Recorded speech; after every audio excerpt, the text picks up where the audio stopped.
शिक्षकांना या ठिकाणी सत्कार केला आणि या छोट्याशा कार्यक्रमाला आम्हाला बोलावलं त्याबद्दल आयोजकांचे मनापासून आभार मानतो. खरं तर जुनी पेन्शनचा संघर्ष हा खूप लांबचा प्रवास आहे आणि अजून किती दिवस चालणार आहे हा प्रश्न माझ्या मनात उद्भवतो. तुमच्या प्रत्येक संघर्षात मला तुम्हाला साथ देण्याची संधी मिळाली आणि तुम्ही प्रत्येक वेळेस मला त्या ठिकाणी तुमच्या या संघर्षामध्ये बोलवलं. संघर्ष विधानसभेपर्यंत आपण पोहोचवण्याचा प्रयत्न केला. अनेक आमदारांनी तो संघर्ष विधानसभेत कधी औचित्याच्या मुद्द्यांद्वारे कधी लक्षवेधी कधी प्रश्न, पण अजूनही आपल्याला फारसं ठोस काही मिळालं असं म्हणायला हरकत नाही. पण मी अभिमानाने सांगू शकते की ज्या राज्यात काँग्रेस आहे त्या राज्यात हिमाचल त्यांची तिजोरी एवढी महाराष्ट्र एवढी उत्तम नाही, पण तरी हिमाचल प्रदेशने जुनी पेन्शन लागू केलं आणि त्यांना तिथे तुम्ही खूप प्रतिसाद दिला आणि जुनी पेन्शन लागू केलं. म्हणजे बाकी त्या ठिकाणी कदाचित काही होत नसेल, पण जुनी पेन्शन हे लागू केलं ही खूप महत्वाची गोष्ट आहे. आणि आज मला या ठिकाणी सांगायचं की नक्की जिथे शिक्षकांचा विचार केला जाईल,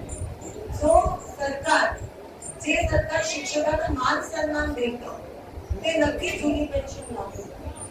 पण जे सरकार शिक्षकांचा वापर करतं किंवा अनेक समाजातले अनेक घटक असतात त्यांचा जर वापर करतो तर त्यांना जुनी पेन्शन असेल, त्यांना त्यांचे वेगवेगळे पेन्शन असेल किंवा खासगीकरणाकडे ते सरकार वळत असतं. आणि सरकार हे मायबाप असतं, पण या सरकारने ती मायबापाची भूमिका राबवली का नाही किंवा हे करत आहेत का नाही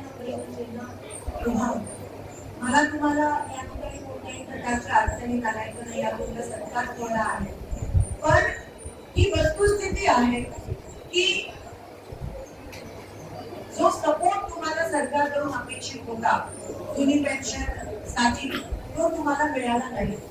आणि खरं तर तिजोरी भक्कम म्हणजे ज्या तिजोरीत एकेका आमदाराला घ्यायला 50-50 कोटी असतात, पण आपल्या शिक्षकांना द्यायला जुनी पेन्शन लागू करायला पैसे नाही, त्या सरकारचा खरं तर मला निषेध करायचा आणि मला ही शोकांतिक आहे की अशी लोक महाराष्ट्रात.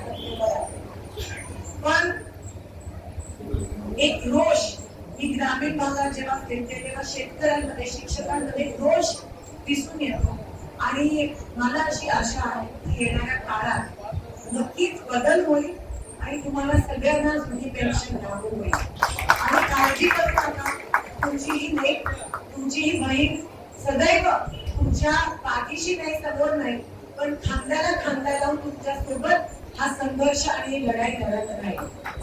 पण त्यासाठी तुमचा आशीर्वाद गरजेचा आहे. ही लढाई खूप कठीण असणार आहे आणि त्या लढाईमध्ये आम्ही सगळे माने साहेब असतो, चैतन्य रोटे साहेब असतो, आम्ही सगळे असतो, आम्ही तुमच्या सोबत आहोत हे कधी विसरू नका. आणि फक्त सत्तेसाठी किंवा निवडणुकीसाठी किंवा मतदानापुरती आपलं नातं नाहीये हे तुम्हाला सांगितलंय. पण जेव्हा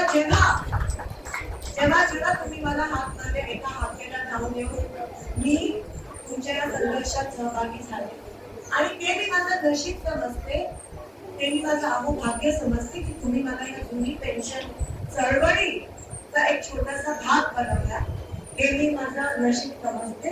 आणि तुमची सेवा आम्हाला सगळ्यांना करायला मिळते, शिक्षकांची सेवा करायला मिळते, त्याच्यापेक्षा अजून काय मी मागू शकते. आणि मी इथे उपस्थित सर्व महिला शिक्षिका ज्या माझ्या बघितल्या त्यांना पण सांगू इच्छिते की मला माहिती की तुम्हाला खूप संघर्ष करावा लागतो, घराच्या बाहेर पडण्यासाठी पण संघर्ष असतो, पण हे महाराष्ट्र आहे, जिजाऊचं आहे, रमाईचं आहे आणि सावित्रीबाईंचं आहे. आणि त्यांनी जो संघर्ष केला त्याच्यामुळे आज मी इथे उभी राहून तुमच्याशी बोलू शकते, तुम्ही शिक्षिका होऊ शकता. पण त्यांचा संघर्ष जो आहे तो आपण व्यर्थ जाऊ द्यायचा नाही.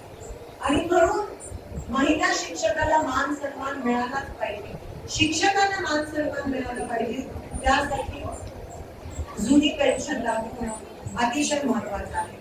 तुम्हाला माहिती आहे की निवडणुकीचे रणशिंग तुमचे आहेत आणि या युद्धासाठी मी जात आहे. तुमचीच बहीण म्हणून तुमचा साथ हवा, तुमचा आशीर्वाद घेऊन मी हे युद्ध लढत आहे.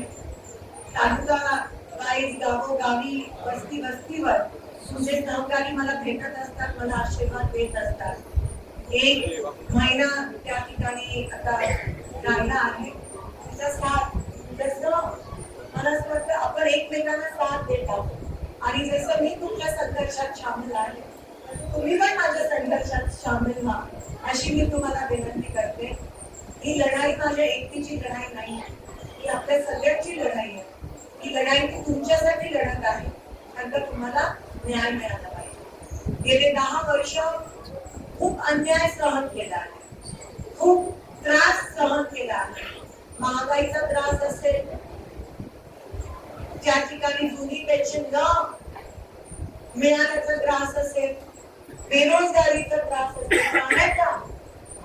पाण्याची टंचाई येतात त्याचा त्रास असेल, आणि म्हणून ही लढाई त्या सगळ्या गोष्टींच्या विरोधातली लढाई आहे आणि म्हणून ही लढाई आपली आहे, आपल्या दोघांची ही लढाई आहे. हा संघर्ष आपल्या दोघांचा आहे आणि मी आशा बाळगते की तुम्ही या लढाईमध्ये मला साथ द्या.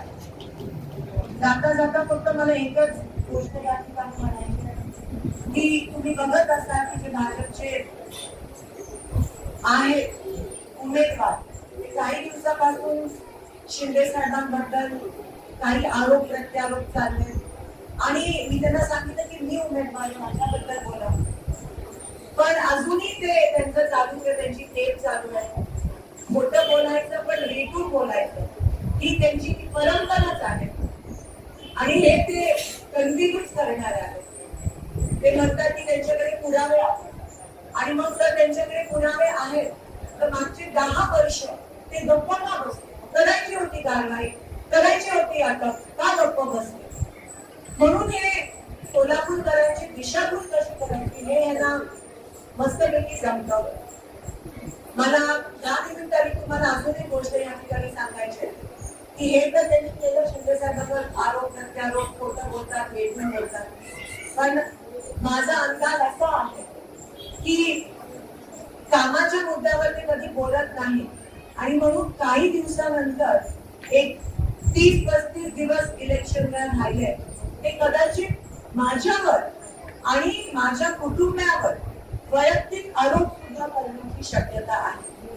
ते एवढ्या खालच्या पातळीला जातील की चुकीची माहिती पसरवतील, चुकीचे फोटो पण पसरवतील असा माझा अंदाज आहे आणि खालच्या पातळीला जाऊन चारित्र्य हनन माझ्यावर वैयक्तिक करण्याची शक्यता आहे असं मला एकंदरीत अंदाज येतोय. नंतर ज्या पद्धतीत ते विकासाचे मुद्दे जे आहेत ते सोडून बाकी सगळ्या गोष्टींवर अटॅक करतात, खोटं नाटक सांगून लोकांची दिशाभूल करण्याचा प्रयत्न करतात, 100% मला असं वाटतं की वैयक्तिकरित्या माझ्यावर ते अटॅक करतील, आरोप करतील, खोटं नाटक पसरवतील, कदाचित काही चुकीची बातमी पसरवून सुद्धा चारित्र्य हनन करण्याची शक्यता आहे. पण मी त्यांना हात जोडून विनंती करते की सोलापूरला तुम्ही मागच्या 10 वर्षात तुम्ही काय दिलं? मग रस्ते असतील, विमानसेवा असतील, पाणी विमानसेवा असेल, पाण्याचे प्रश्न असतील, हे काही सोडवलं का? ह्याचं उत्तर सोलापूरकरांनी द्यावं. सोलापूरकर तुमच्या खोट्या गोष्टीला बळी पडणार नाही आहे याची मला खात्री आहे 100%. सोलापूरकर यावेळेस विकासाला साथ देतील, विकासाला मत देतील याबद्दल माझ्या मनात अजिबात शंका नाहीये. आणि तुम्हीच म्हणताना हल्ली काहीतरी सोशल मीडियावर चालू असतं की सोलापुरात राम राज्य येणार आहे, राम राज्य येणार आहे. म्हणजे हे कदाचित असं तर म्हणत नाहीये की मागच्या 10 वर्ष रावण राज्य होतं आणि त्याचीच पावती तुम्ही देत आहात.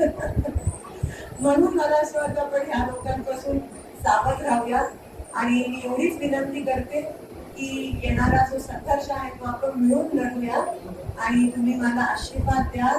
मताच्या रूपात लोकशाही वाचवण्यासाठी संविधान वाचवण्यासाठी ही आपल्या आयुष्यातली खूप महत्वाची निवडणूक ठरणार आहे एवढंच या ठिकाणी सांगते. आणि मी एक बहीण या नात्याने शब्द देते की माझ्या शेवटच्या श्वासापर्यंत किंवा जुनी पेन्शन ओल्ड पेन्शन लागू होईपर्यंत मी तुमच्या सोबत आहे, तुमच्यापेक्षा जास्त लढीन आणि तुम्ही आशीर्वाद दिला तर तो आवाज दिल्लीपर्यंत जाईल एवढं या ठिकाणी तुम्हाला आशा करते. एकच मिशन जुनी पेन्शन हे मिळालंच पाहिजे. आणि जाता जाता नेहमी बाहेर घोषणा देते, माझ्या विधानसभेच्या बाहेर आम्ही देत असतो आणि जिथे संघर्ष असतो तिथे आवाज पोहोचलाच पाहिजे आणि तुमच्या बाजूने आहे हा आवाज. म्हणून एकदा सगळ्यांचा मला साथ मिळते. असं कसं देत नाही घेतल्याशिवाय, असं कसं देत नाही घेतल्याशिवाय राहत नाही, पेन्शन आमच्या हक्काचं नाही कुणाच्या बापाचं. धन्यवाद. जय हिंद, जय महाराष्ट्र.